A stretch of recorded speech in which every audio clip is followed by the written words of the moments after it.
Judi sekarang gampang, ada judi online, main wanita gampang, ada aplikasi ijo. Dan untuk hiburan bebas mau nonton apa aja karena internet itu luas.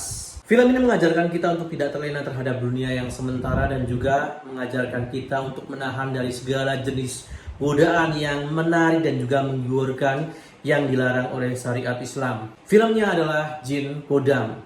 Video ini mengandung spoiler, jadi kalau kalian nggak suka silahkan tonton dulu filmnya, lalu balik lagi ke sini, oke?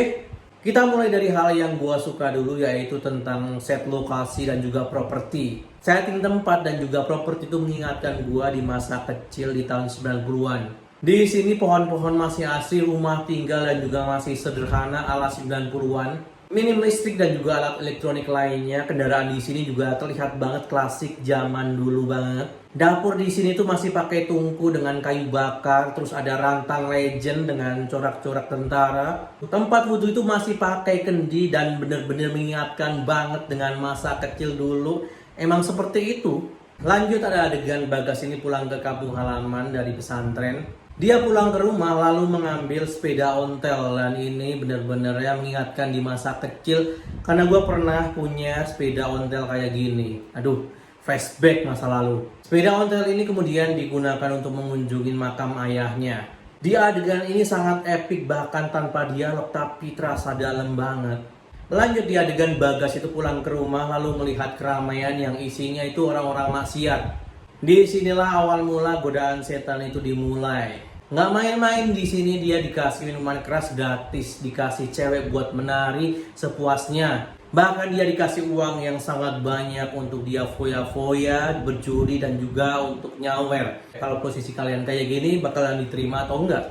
Dan yang paling gua suka di sini adalah pemilihan memakai bahasa Sunda. Pemakaian bahasa Sunda di sini bukan sok-sokan pengen memakai bahasa daerah, tapi pemakaian bahasa Sunda di sini itu punya makna tersendiri. Bahasa Sunda itu termasuk bahasa yang kalem, adem dan juga sangat sopan.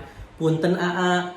Bahasa Sunda di sini cocok banget buat digunakan oleh Teliris karena jobdesk dia adalah menggoda Bagas. Cowok kalau digoda pakai bahasa Sunda yang adem, kalem dan juga sopan, itu kayak mudah banget kelepek-kelepek gitu. Bahkan gue yang nonton itu berasa kayak, aduh Bagas kenapa disia-siain, kenapa ditolak, sikat Bagas, sikat. Lanjut dari segi horor, entah kenapa sutradara di film ini memakai formula foreshadow, kayak kisi-kisi gitu. Jadi awal mula ada kakek-kakek yang ada di sungai, kemudian menghilang. Lalu ada juga keranda yang ada di jembatan, menghilang juga. Dan setelah itu ada scene yang berhubungan dengan kakek dan juga ada scene yang berhubungan dengan kematian di jembatan. Dan yang paling gua suka di sini terornya itu bukan sekedar visual atau gambar atau adegan yang mengerikan, tapi juga suara. Suara sholawat memakai toa masjid itu punya keunikan tersendiri. Aduh, itu merinding parah. Dan juga suara lonceng sepeda yang berasa kayak lonceng di pengabdi setan. Aduh, ngeri juga.